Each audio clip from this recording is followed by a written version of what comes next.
A couple years ago, I asked several people to write little essays or testimonials about their experience in their work with me. And you wrote one for the art show that we were having at that time that we posted. And I'd like to quote from that for a moment. Okay, because I've forgotten it. Yeah.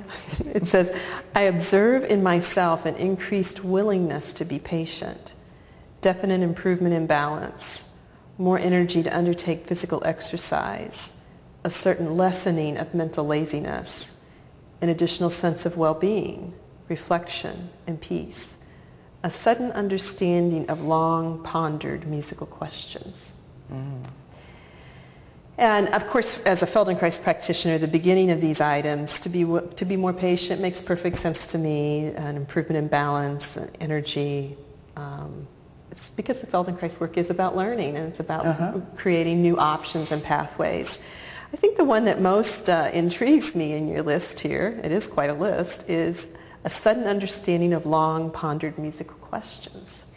And I think it goes back to what you were saying earlier about students, and we were talking about that tunnel vision. I mean, can you expand a little bit? How in the world can a work that involves this learning about yourself through movement help you in... First, I got to say, I didn't know there were long pondered musical questions. Right.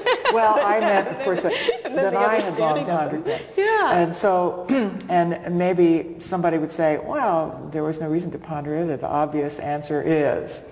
But maybe not. And so it could be something like, well, how do you play art of fugue? Or what kind of organ is really the best for this particular kind of music, and what registration, what stops would you choose to do that? And what do you want to hear when somebody is playing this repertoire? Or does it make a difference that we think we know, that they use different fingering in their scales? So what? This is now. But maybe we should see that, because it's related to the fact that many modern organ builders of the best, what I think are the best tracker organs, have gone back and studied the old organs to find out the answers to questions that they didn't even know they had. How were these organs made? Did it make a difference? How would you know? You don't know unless you build one like it to see if it's different. So if a pondered question might be, will it make a difference if I try to play in the way that scholarship suggests that older players played? Is it worth the work that it would take to do that? And then the answer became yes. And it was for me already yes. But there's something that gets freed up in your energy. You don't have to, or I didn't have to use up as much of myself in just living, in just getting out of bed and getting it together and going and doing my job and going home and doing all those things in daily life. Somehow those didn't seem as time-consuming or as energy-consuming as they did before.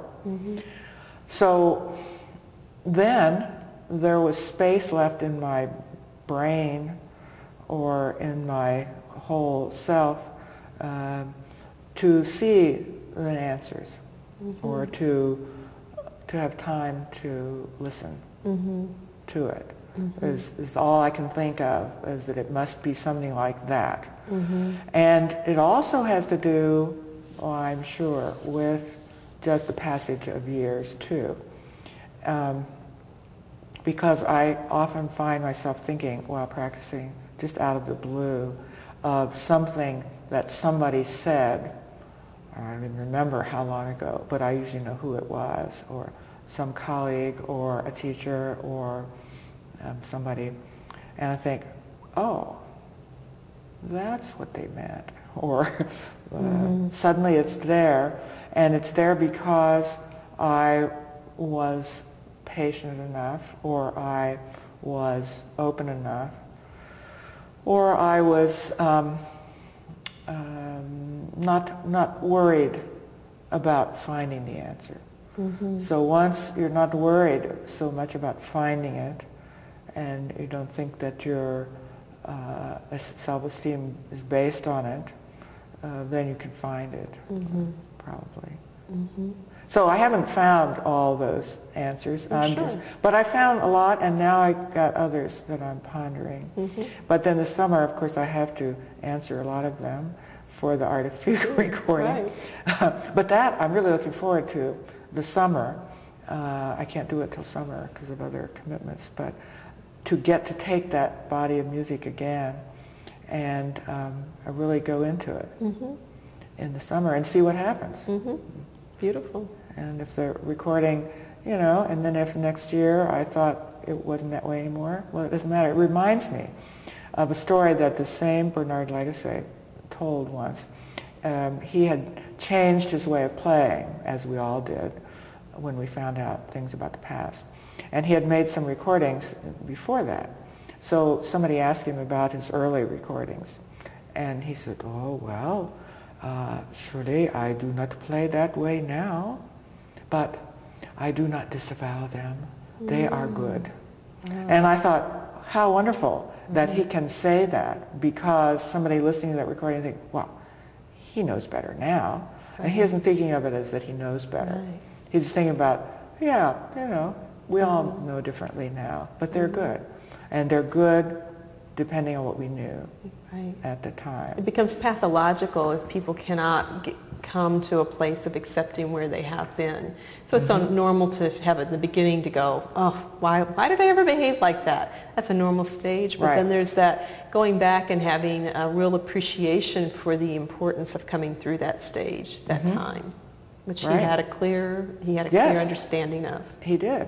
Yeah, it's beautiful. Yeah, and I don't think I have it as clearly. Maybe I would be embarrassed about it, but maybe not. I don't know.